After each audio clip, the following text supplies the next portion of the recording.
we doing? Good, good, good. All right, so I want to take this opportunity to share some information. I spent a significant amount of time this past week learning as much as I could learn, more than I could ever imagine, to tell you the truth, about bladders, air gauges, stitching, pressure, game day ball preparation, rub downs, so forth. Trying to be as helpful as I can here and share with you what I've learned. Having coached for 40 years in the National Football League, played for several years, growing up in a football family, being around this game my entire life, it's clear that I don't know very much about this area. Over the last few days, I've learned a lot more than I ever knew, like exponentially more. I feel like this is important because there have been questions raised, and I believe now 100% that I have personally, and we as an organization, have absolutely followed every rule to the letter.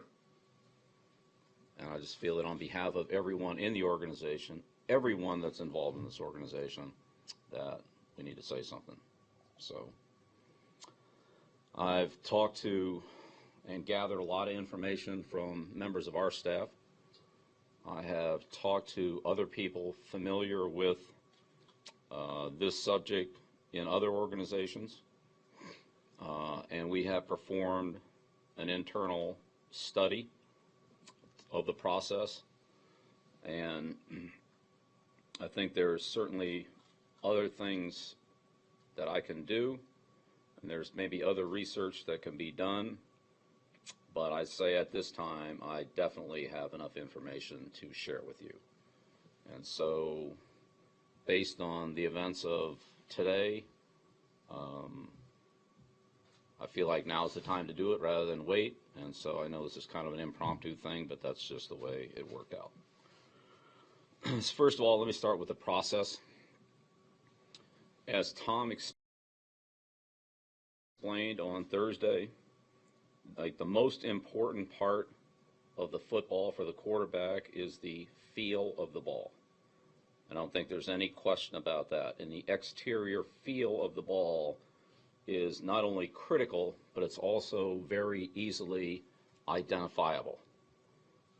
When I feel a football, I can feel the difference between slippery and tacky. I can feel the difference between the texture of the ball, of what degree it's broken in. If you put 5 balls out there, which ball's broken in the most, which ball's broken in the least, that's easy to identify, and that's the essence of the preparation. We prepare our balls over time, and we use them in practice. And that preparation process continues right up until the balls are given to the officials prior to the game. That's when they are finalized, if I could use that word.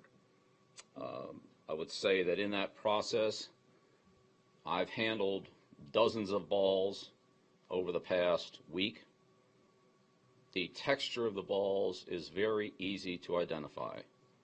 The pressure of the balls, footballs, is a whole different story. It's much more difficult to feel or identify. So the focus of our pregame preparation for the footballs is based on texture and feel. And I think Tom went into that extensively on Thursday, and he obviously could go through it a lot better than I can because he's the one that touched them. But that's the heart of the process. So we simulated a game day situation in terms of the preparation of the footballs and where the footballs were at various points in time during the day or night, as the case was Sunday. And I would say that our preparation process for the footballs is what we do. All right, I can't speak for anybody else. It's what we do, and that process we have found raises the PSI approximately 1 pound. So that process of creating a tackiness, a texture, the right feel, whatever that feel is, it's just it's a sensation for the quarterback. What's the right feel? That process elevates the PSI approximately 1 pound based on what our study showed, which was multiple balls, multiple examples in the process, as we would do for a game. It's not one football. When the balls are delivered to the officials' locker room, the officials were asked to inflate them to 12.5 PSI. What exactly they did, I don't know, but for the purposes of our study, that's what we did. We set them at 12.5. That's at the discretion of the official, though. Regardless of what we ask for, it's the official's discretion to put them where he wants. Again, that's done in a controlled climate. The footballs are prepared in our locker room. They're delivered to the official's locker room, which is a controlled environment. It's whatever we have here is what we have there. When the footballs go out onto the field into game conditions, whatever those conditions are, whether it's hot and humid, whether it's cold and damp, whether it's cold and dry, whether it's whatever it is, that's where the footballs are played with, and that's where the measurements would be different than what they are, possibly different than what they are in a controlled environment. And that's what we found. We found that once the footballs were on the field over an extended period of time, in other words, they were adjusted to the climatic conditions, and also the fact that the balls reached an equilibrium without the rubbing process, that after that had run its course and the footballs had reached an equilibrium, that they were down approximately 1.5 pounds per square inch. When we brought the footballs back in after that process and retested them in a controlled environment, as we have here, then those measurements rose approximately 1/2 pound per square inch. So the net of 1.5 back to a half is approximately 1 pound per square inch to 1.5. Now, we all know that air pressure is a function of the atmospheric conditions. It's a function of that. So if there's activity in the ball relative to the rubbing process, I think that explains why when we gave them to the officials and the officials put it at, let's say, 12.5, if that's in fact what they did, that once the ball reached its equilibrium state, it probably was closer to 11.5.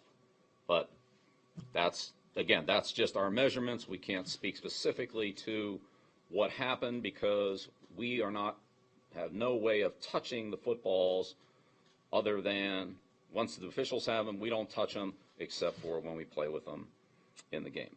But it's similar to the concept of when you get into your car and the light comes on and it says low tire pressure because the car's been sitting in the driveway outside overnight, and you start it up and you start driving it and the light goes off.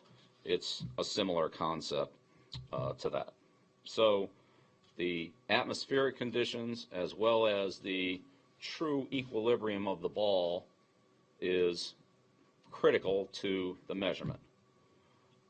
At no time were any of our footballs prepared anywhere other than in the locker room or in an area very close to that.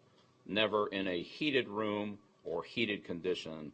That has absolutely never taken place to anyone's knowledge or anyone's recollection, and that's just didn't happen. When you measure a football, there are a number of different issues that come up. Number one, gauges. There are multiple types of gauges, and the accuracy of one gauge relative to another is there's variance there. We're talking about air pressure. All right, so there's some variance there. Clearly, all footballs are different. So footballs that come out of the similar pack, a similar box, a similar preparation, each ball has its own unique individual characteristics because it's not a man-made piece of equipment. It's a animal skin, it's a bladder, it's stitching, it's laces, and each one has its own unique characteristics. So whatever you do with that football, if you do the same thing with another one, it might be close, but there's a variance between each individual football. Footballs do not get measured during the game. We have no way of knowing until we went through this exercise of that this is really taking place. So when we hand the balls to the officials put them at whatever they put them at, but let's just say it's 12.5. That's where they put them. Then the air pressure at that point, from then on until the end of the game, we have no knowledge of. And honestly, it's never been a concern. So what is a concern is the texture of the footballs, and again, that's the point that Tom hit on hard on Thursday. We had our quarterbacks look at a number of footballs, and they were unable to differentiate a 1 pound per square inch difference in those footballs. They were unable to do it. On a 2 pound differential, there was some degree of differentiation, but certainly not a consistent one.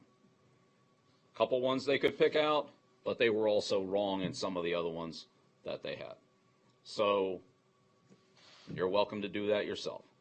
And I can tell you from all the footballs that I've handled over the last week, I can't tell the difference if there's a 1 pound difference or half a pound difference in any of the footballs.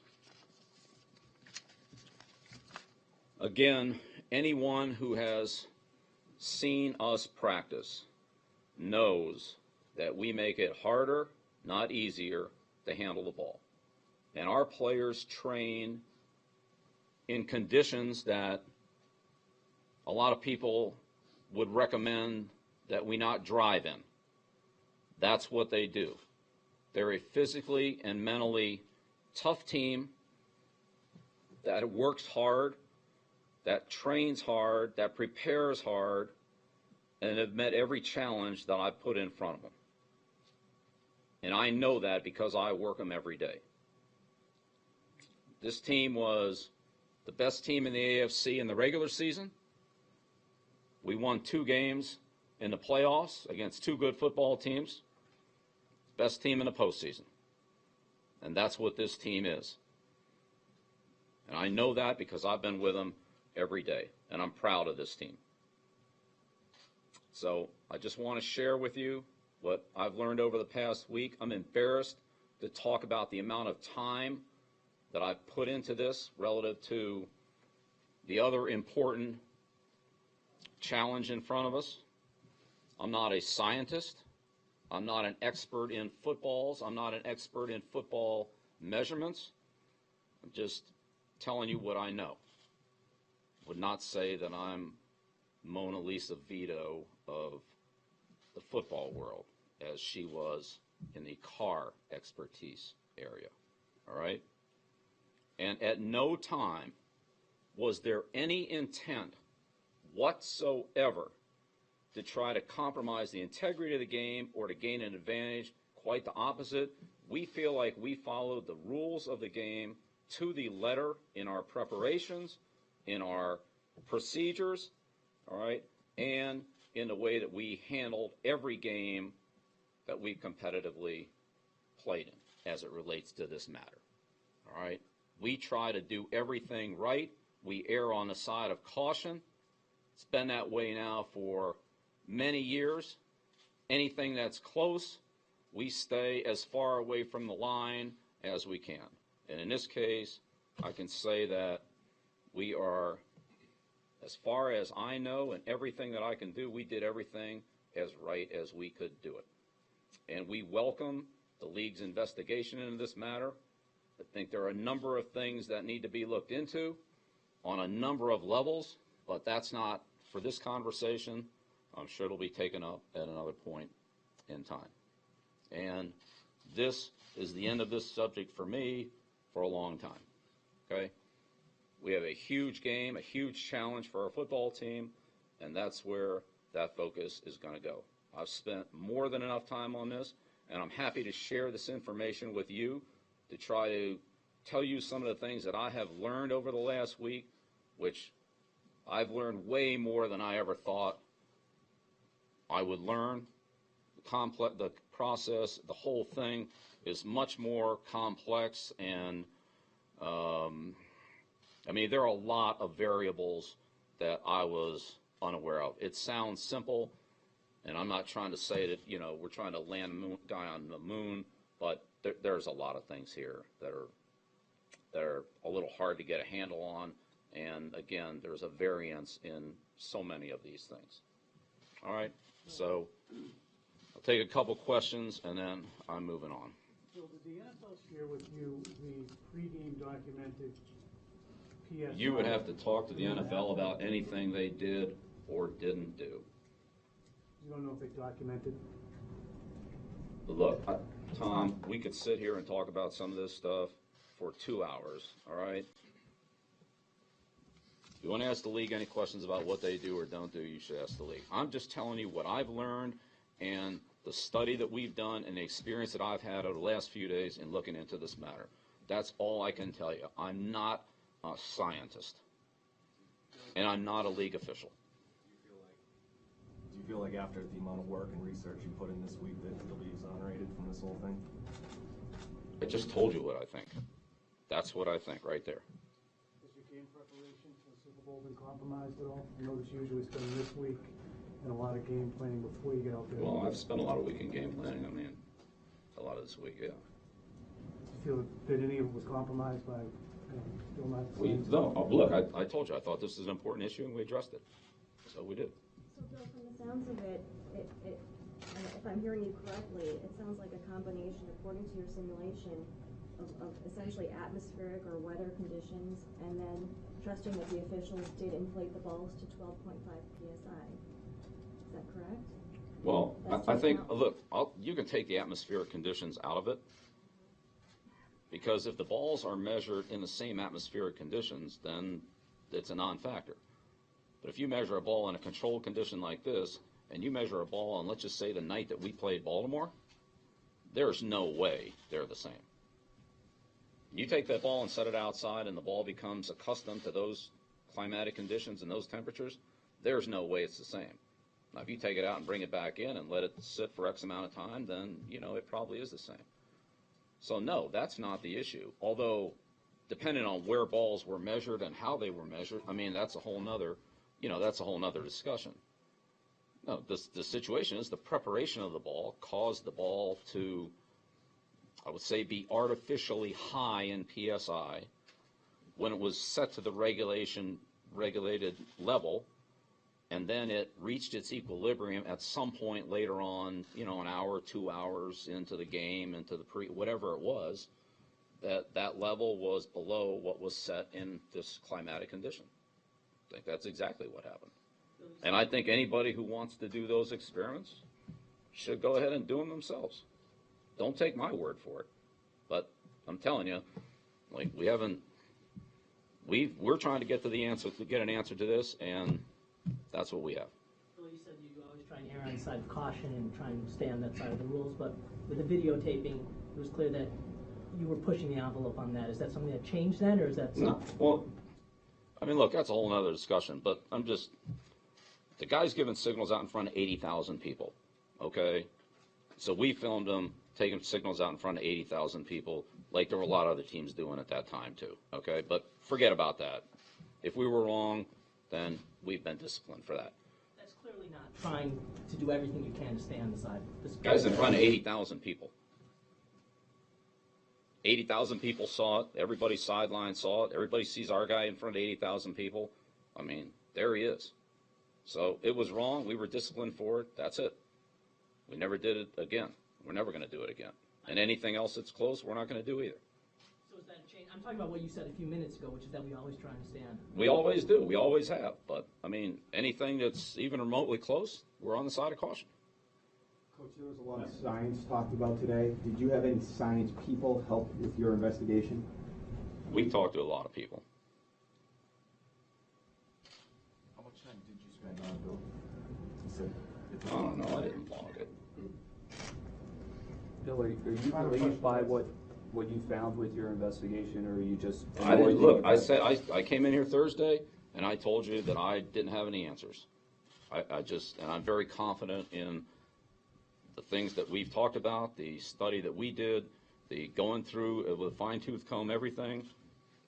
I'm 100% confident in everything that I told you. That's what I believe. That's what I know. That's what it is. I'm as transparent as I can be on this one. Period. Is that a yes, that you feel relieved by what? Look, I did what I did. No, I'm not using those adjectives. I told you what I did. That's what it is. Is there one thing that you did that caused it to rise 1.5? Did it put in front of heaters, put in dryers? Do you know what it was? No, it was never put in front of a heater. I just said that, Tom. No. I'm talking about whatever you do to prepare the ball that makes it rise 1.5. You rub it. You try to get the texture the way the quarterback wants it. I'm just trying to establish what it was that you did. I just said that, Tom. And I said that in no time was the ball ever put in any type of a heated environment. All right? Okay, so I shouldn't use heater. Do you rub it vigorously or what? We rub it to get the ball to the proper texture. Yes, I don't know what's vigorous, what isn't vigorous. I mean, we're not polishing fine china here. We're trying to get a football to the proper texture the quarterback wants it to grip it. Does that stimulate something inside the ball to raise the PSI? I would say yes, it does. based on all this, the exhaustive research that you've done, I'm curious, what do you do then differently going forward? You say you're always going to err on the side of caution. You're going to make sure. That's another. You're getting into another whole area here. You're getting into another whole area as it relates to the next game. Yep. Yes, That's exactly right. I couldn't, and that's exactly why this whole process was done, for that very reason. And I don't know the answer to that question, but that's a very important question. Yes. Okay. All right. Thank you. In favor of the NFL state rule next year? There will be a training